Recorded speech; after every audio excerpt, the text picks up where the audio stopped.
So what's up guys? So ituturo po natin yung full course ng CSS or Cascading Style Sheets. So binobuo po ito ng mga parts by parts na ituturo ko. So this is the part 1 of tutorial about CSS from beginning or from the basic to intermediate. So watch and learn. So sisimulan na po natin. So let's start na sa pinaka-umpisa. So bago tayo mag-umpisa pala, alamin muna natin kung ano ba ang HTML, CSS, and JavaScript. So this is the basic language for creating a web. So HTML is the hypertext markup language, or this is the basic structure for creating a website. So ito yung mga basic na kailangan natin bumubuo ng website. So kailangan natin ang HTML. So CSS, this is the style or layout or design, no? Dito tayo magde-design, maggagawa ng layout. So ang next naman is JavaScript. Ito naman, JavaScript is nagko-control ng behavior ng mga element sa ating web or function, parang ganon, no? Gumagawa ng function. So start na po tayo sa first topic natin, ang inline, internal and external CSS. So first, the inline. So ang inline, ito po yung pagka-code natin ng CSS sa loob ng HTML tags. So, bibigyan ko kayo ng isang example. H1. Gawa tayo. Yan. This is my website. Yan. Save natin. So, yan. This is my website. So, ang inline, ayun na nga, maggagawa tayo ng style dito sa loob ng HTML tags. So, style. Then, palitan natin ng color. Yan. Then, change natin sa green. Then, save. Yan. So, this is the inline CSS. So, mag-example pa tayo. Ano ba? Yan. Hello. CSS. Yan. Gawa pa tayo. Style. And then, mag-sample naman tayo ng background, color black. Then, yung color natin is white. Save. So, ayan siya. Hello CSS. So, ganito po ang inline. So, basic lang naman po ito. Sa loob lang siya ng HTML tags. So, ang advantages nito, hindi na kayo palipat-lipat ng file.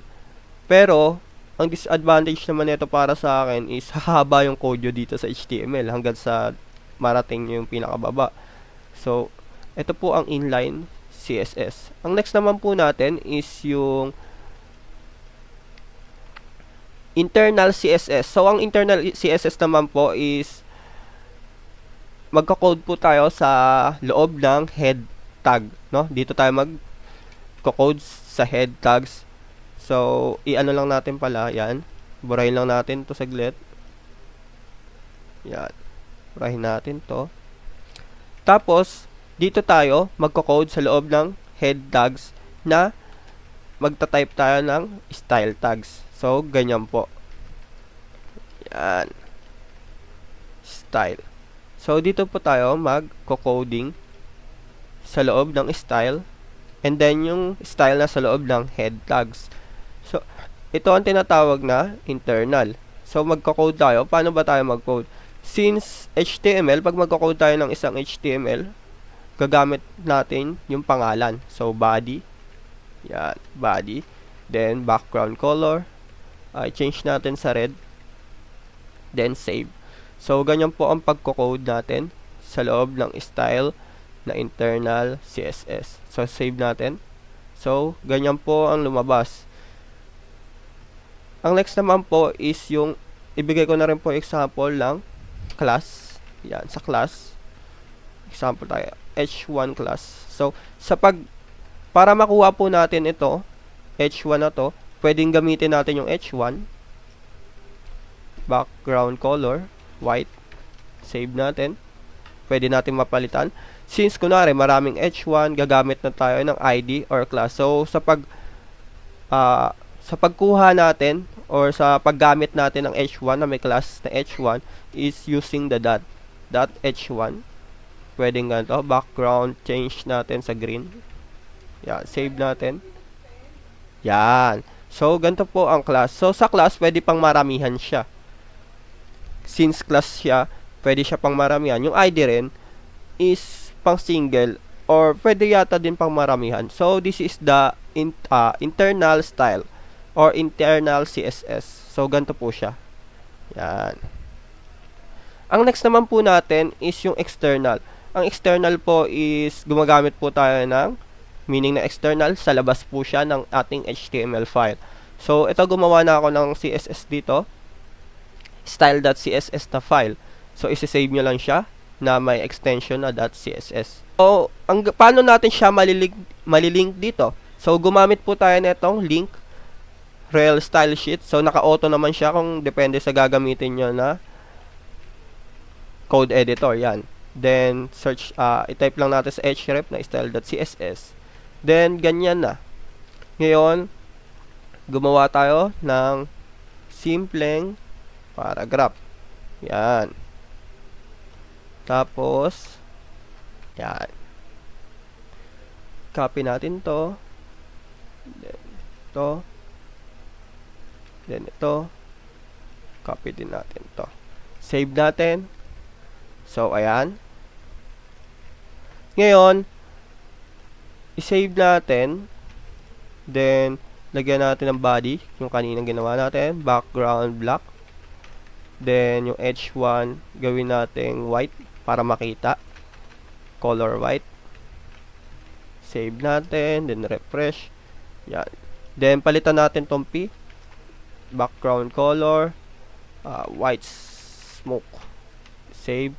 Refresh. So, ayan po. Then, para mapalitan natin to isa-isa, gagawan po natin siya ng ID. So, ID, P1. Then, copy lang natin to. Then, paste, P2. Copy, P3. Copy, P4. So, paano natin to ma-access? So, para ma-access natin to, since sa class is dot, dito naman po sa P1 is hashtag. No? Yung hash number. Tapos, yung P1. So, mababago po itong unang element natin ng CSS, ng HTML. Change natin siya ng color. Yan, color red. Then, copy lang natin para mapalitan lahat. P2, P3, and then P4. Green, blue, and then, change natin sa yellow. Yan. So, ayan siya. So, ganito po ang paggamit ng internal, external CSS. So, ulitin ko lang po, ang inline po is magko-coding tayo ng CSS sa loob ng HTML tags. Ang internal naman po sa loob ng head tags na sa loob ng head tags, tapos gagawa po tayo ng style na tags. So, ayun po ang internal. Ang next naman po ang external, gagawa po tayo ng separated na style file or CSS file. So, ito po ang inline, internal, and external file. So, what's up guys? Next naman natin is yung fonts. So, yung fonts, alam naman natin to, ito yung nagbabago sa mga letra sa ating HTML, no? So, gagawa lang po tayo ng isang paragraph. Yan. Then, save natin. Then, refresh. Ayan po yung font ng, ito po ang default font ng ating CSS or HTML. Next naman punta tayo sa CSS style. Then, change lang natin ulit yung body sa black. Background black. Tapos, ito naman paragraph. Change natin sa color white. Yan. Yan. So, makikita nyo. Then, lakihan natin. Font size. So, isa din to sa topic natin. Itong font size, gagamit tayo ng pixels dito. So, 15 pixels. Ito yata yung default. Mas maliit. So, gamit tayo ng mas malaking pixels, 50, para makita nyo. Yan. So, ito, ang 50 font size. So, since font, yung font muna, font family yung ating itatopic. So, change natin ng font to. Yan. gagamit po tayo ng font family. Yan. Ang font family, maglalagay po tayo dito ng different font style. Different na fonts na gusto natin. So, sans serif.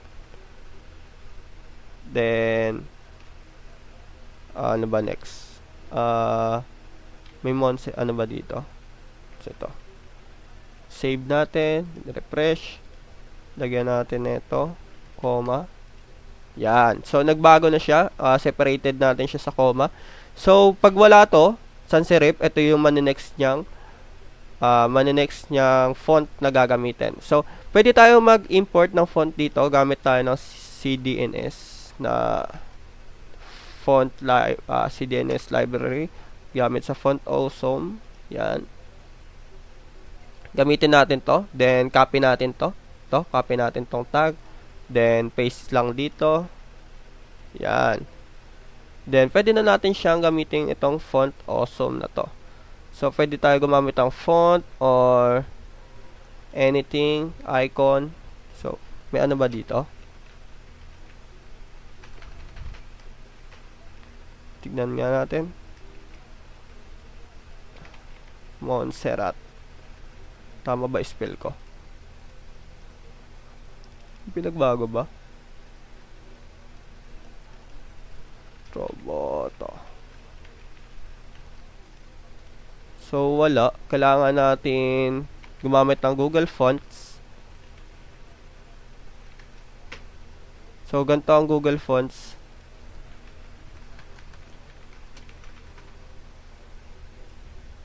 Yan. Save lang natin. So, pwede tayo kumuha ng fonts dito. Yan. Ganito lang gagawin natin.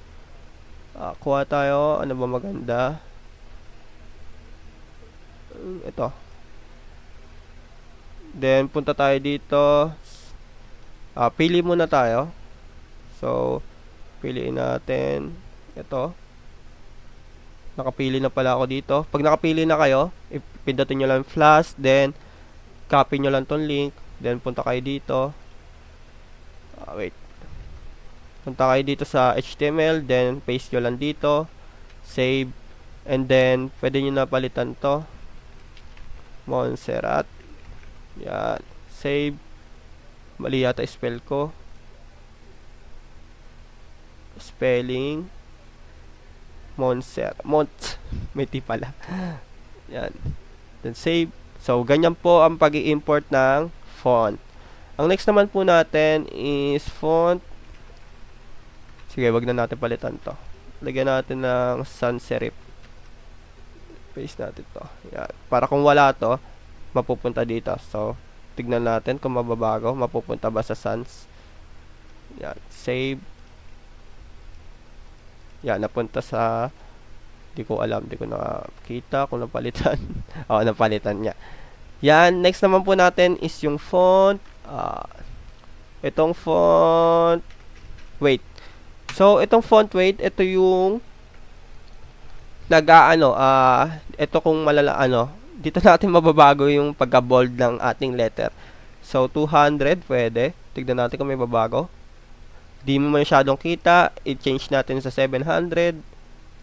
So, ayan, makikita na natin. O kaya pwedeng bold. Bold lang. And bolder. So, ganyan. So, dito rin sa size, pwedeng larger. Large. Pwedeng larger. XX large. Yan. Yan, XS large. Pwedeng ganyan. So, ito po yung basic sa font family. Yung iba naman, di naman natin magagamit. So, di ko na ito topic. So, ito lang po muna sa ating font. So, ito lang po ang basic. So, what's up guys? Ang next po natin na topic is about background. So, sa background po is pwede tayo gumamit ng color and then the picture. So, magbibigay po tayo ng example dito sa CSS. Save lang natin. Gamit tayo ng then URL. Gagawa tayo URL. So, may isang dito, kailangan nyo gawin. Ilagay nyo yung picture na gagawin yung background sa mismong file na pinagawaan nitong file nyo ng HTML and then CSS dun sa file mismo. Dito, kung makikita nyo to, si website HTML YouTube. So, dyan nyo ilalagay yung image nyo. Then, yung name ng image, JPEG. Yan, JPG, save. So, ganito. Yan. So, pwede nyong gawin is background. Kunwari, naka-zoom siya. Or, maliit lang. Gawin nyo, background repeat. No repeat. Yan, save. Yan. Tiga mo, no repeat. Ibig sabihin, di siya uulit. Kung gano'n lang kalaki yung picture, ganun lang. So, sorry, pag maliit pala, ganito, background size, background cover, background size pala, cover, yan. So, pag cover, yan, sinakop niya, zoom out niya, no? So, ganyan pag background cover. So, ito lang po sa background sa ngayon. So, thank you po. Next topic naman. What's up guys? So, ngayon, ang topic naman po natin is about borderline. Then, let's do this. So, gawa po tayo ng div. Space. Then, yan. So, ito, makikita nyo. Lagyan na lang, ano na lang. H5 na lang siguro. Gawa tayo ng H5. H3. Then, paste natin para medyo malaki. So, yan. And then, punta tayo sa CSS natin. Gawa natin siya ng body uli. Favorite, black. Then, itong div, gagawa natin siya ng background color na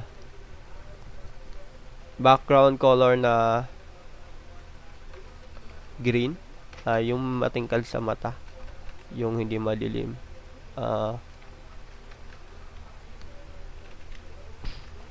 Tingkad sa mata. So, yan. Kita nyo naman. Gawin na lang natin tong white para makita natin yung border mamaya. Yan. Ang next natin is yung border na. So, dito tayo. So, gagawa tayo ng border. Yan. Border. Yan. Border lang. Then, kung gaano kakapal yung border, so, gawa tayo ng 2px. Then, ang first natin i-example is itong dotted. So, dotted line. Then, anong kulay niya? Kulay black. Yan. Save natin. Then, refresh. So, ganito po itong border. So, dotted siya. So, ganyan kakapal. 2px. Try natin baguhin. 10px. So, kakapal siya yung dotted line niya. Then, try naman natin hiwalay-hiwalay, no? Border width, no? Border width 2px. Border style dotted. Yan. Border color naman. So, ganyan pag hiwalay. Kayo na pong bahala kung ano gusto nyo. Yung ginawa ko kanina or ito. Kulay black. So, push natin. So, ganyan din. Then, ang next naman natin is yung dash. Yan. Dash. Save. So, ganito po yung dash. Lakihan natin para makita nyo. 10 pixels. Yan. Ganyan po yung dash. Yan. Kung nakikita nyo, ganyan po yung dash. Then, pwede natin ito palitan ng color. White. Ganyan po. Or green. Para maiba naman. Yan. Ang next naman po natin is yung solid. Solid, yung natural lang. Yan. Solid. And then, yung double. Ito naman double, parang frame siya. So, yan. Ang double. Ang next naman natin is, tatry natin border ganito. Lalagyan lang natin ng border sa baba, sa taas, sa kaliwa, or sa kanan. So, border bottom. Yan. Border bottom, 2px, solid, black. Yan. So, ito siya. Sa baba lang yung border niya. Gawin natin 5px. Yan. Kung nakikita nyo, pwede din siya dash. Yan. Kayo na pong bahala kung anong gagawin nyo. Dash, solid, pwedeng double, depende kung anong trip nyo. Pwede siyang doon muna tayo sa kanina. May tatry tayo, gagawin nating round shape yung border. Yan. Try natin gawing back lang natin yung kanina. Save. So yan, gagawin nating round border radius. Yan. 25 pixels. Yan. 50 pixels. Yan. Pag inano ko to, 100% magiging bilog to eh. Hindi. Naging ganyan. So, ganyan po yung radius. Kayo na po ang bahala magtimpla. No? So, next naman is yung border bottom. So, ganyan lang naman po. And then, border top. Palit-palitan nyo na lang po to.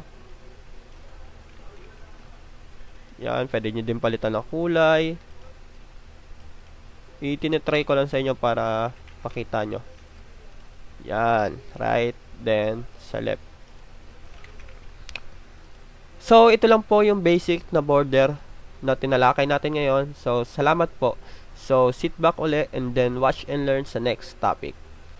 So, next, we are going to learn about how margin works. So, the simple definition of margin is the space around an element border.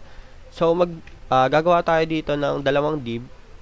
Yan, dalawang div. Yan. Hirap naman gumamit na itong div. Then, gawa lang tayo dito ng save lang natin. Dalawa. Class box 1. Class box 2. Class box 3. Then, gawa natin siya div width. May width siya na 200 pixels, then height na 300 pixels, 200, then may background color siya na wag natin lagyan ng color. Yung class niya is box 1, background color green para makita, then copy face, box 2, then box 3. So, yan. Palitan lang natin red and then blue. Yan. Save natin. So, ayan po yung lahat ng div natin. Ang gagawin natin, igitna muna natin siya. Body. So, wag niyo muna itong pansinin. Display flex. Align content center. Then, justify content center. Yan. So, malalaman nyo kung paano natin gagamitin ang margin. So, margin, gagamitin natin sa box na kulay green. So, ang meaning ng margin is the space around an element's border. So, gagamitan na natin ng pixels. So, pag margin lang, ang mababago dito, magkakaroon siya ng space dito, sa taas, sa baba, sa gilid, sa gilid. So, pag margin. So, hindi mo in-specify kung saang margin. Save natin. So, yan. Nagkaroon siya ng space sa taas, sa gilid, and then sa baba. So, ganyan po ang margin. So, lalagyan na natin ng top lang. So, sa taas lang, ibig sabihin, bababa lang siya. So, yan, bumaba lang siya. Pag sa kanan naman, uurong siya pakaliwa. Magkaka-spacing siya. Yan. So, nalaman nyo na yung pagkakaiba. So, itatry natin siya sa lahat. Yan. Gagawin natin. Copy natin. Alisin lang natin itong margin. Para ma-implement lang natin yung margin. Then, save natin. Yan. Ang next naman is, pwedeng ganito. 10 pixels, then 15 pixels. Yan. Save natin. So, itong nasa kaliwa, ito yung top and left. and then right and bottom. Itong nasa kanan. So, mali pala. Ito is left and right, then top and bottom. So, try natin. Pag binago ko to, dapat medyo liliit pa siya. Hindi. Ito yung left. Left and right to. Tingnan, pag piniptik ko, so, left and right nga to. Left and right tong dalawa. Pag siniro px ko, yan. Tama nga po. Left and right po siya. Left and right, then top and bottom. Yan, 15px. Pag ito naman po, dinagdagan natin, 10px pa. Wala tayong makitang pagbago, 20px. So, wala. So, ibig sabihin, di siya gumagana pag ganito lang. So, dalawa lang. So, pwede siya maging 4. Ayaw mabago 50. Para makita natin pagbabago. Yan. So, ito is top, bottom, left and right. Yata. So, kayo na pong bahala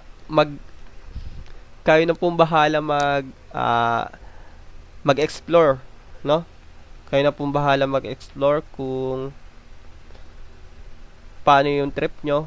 So, mas trip ko yung ganito lang, simple lang. Or specify nyo na lang, margin top, bottom, left, and right. So, ganun lang po. So, thanks for watching. So, for the next topic, watch and learn again. So, sit back, watch, and relax.